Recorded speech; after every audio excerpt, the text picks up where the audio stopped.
You know what's the hardest part about marriage? The two becoming one. All these things that we've heard for 2,000 years that have become like cliche to us, we forget that there's real meaning behind them and what it really means. So when Jesus said, the two shall be as one, you need to think about it.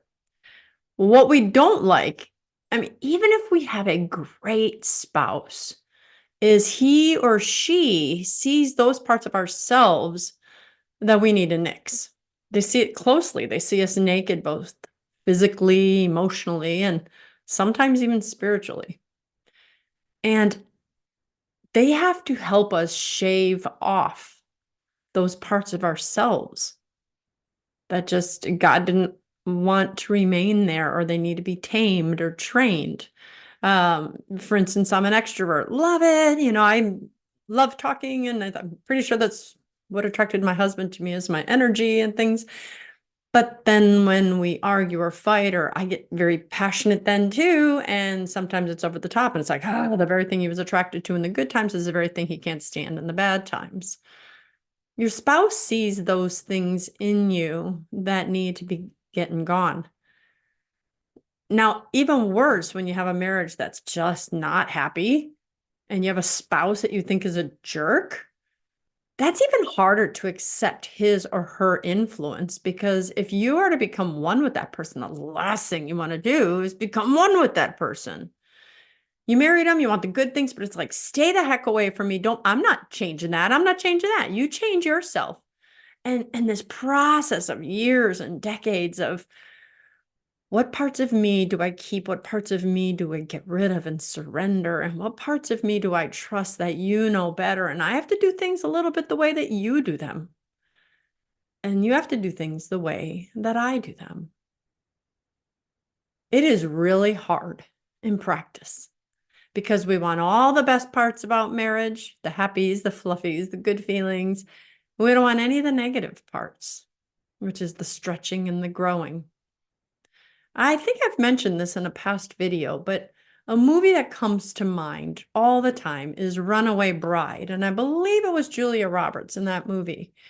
And in that movie, she'd get close to the altar and then she'd run away, and she had all these bride dresses. And there was a particular time that they talked about when she dated a guy with a tattoo, she got a tattoo. And she dated a guy that liked cowboy boots, she wore cowboy boots. And when she dated a guy that liked mechanics, she did that. And she just changed with each guy. Now, remember, in that movie, we're talking about dating. They weren't yet married. So she had to figure out, what was she willing to give up and become. And in this one scene, and I think it was Richard Gere, she talked about, when I was with Joe, I liked scrambled eggs because he liked scrambled eggs. When I was with Kevin, he ate poached eggs, and so I liked poached eggs, and so on and so forth. And in this scene, she's like, you know what? I've tasted them all, and I've decided I like scrambled eggs. That makes me happy. And he cheered her on. It's like, girl, you need to know who you are. So there's a value in knowing who we are. But let me tell you this.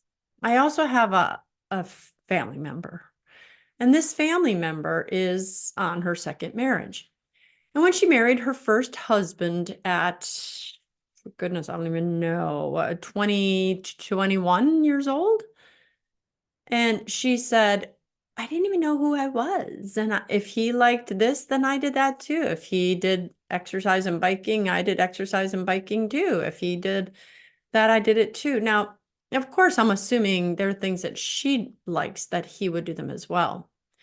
But after they got divorced and she had time apart, she said, I got to figure out who I was. And then I married someone who was more like me.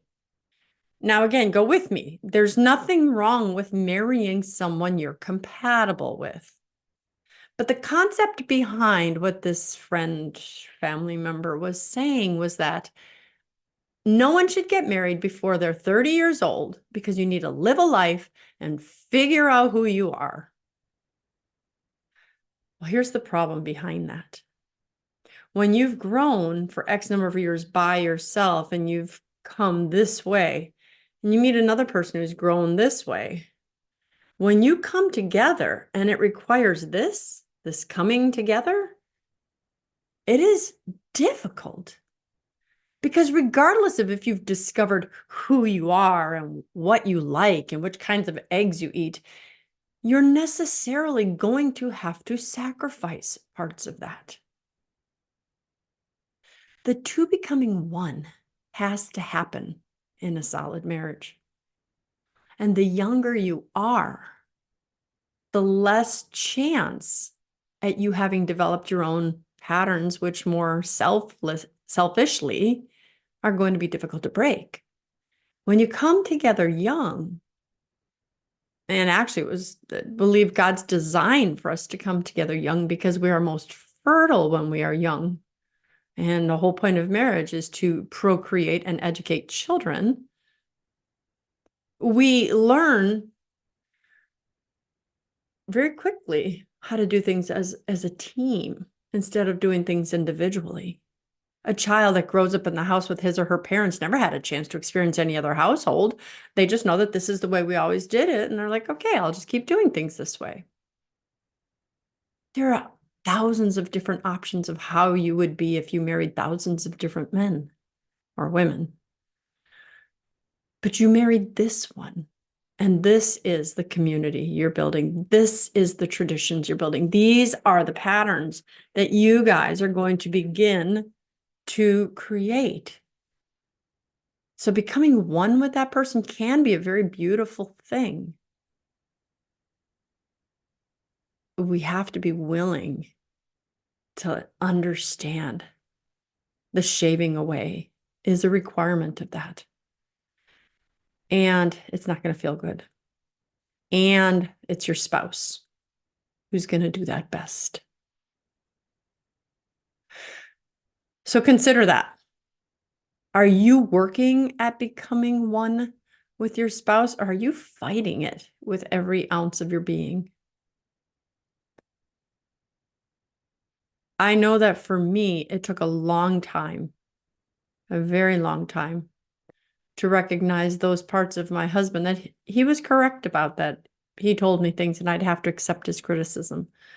But I also had to look at the parts where I'm like, yeah, you're not right about that. And that too is a balance. But don't fight the coming together, becoming one. Because when you walk lockstep, you know each other's thoughts just by looking at them. You hear something, you know what they're thinking. There is such a beauty in that. Satan wants you to not have that. He wants you to think of yourself, which is completely selfish. He wants you to focus on, don't you lose that part of yourself. And yet he knows that this vocation of marriage is not about the self. It's about the other and the children. And the greatest part about this vocation is getting that person to heaven. To do that, you need to know them, and they need to know you. Would love to hear your thoughts. Always.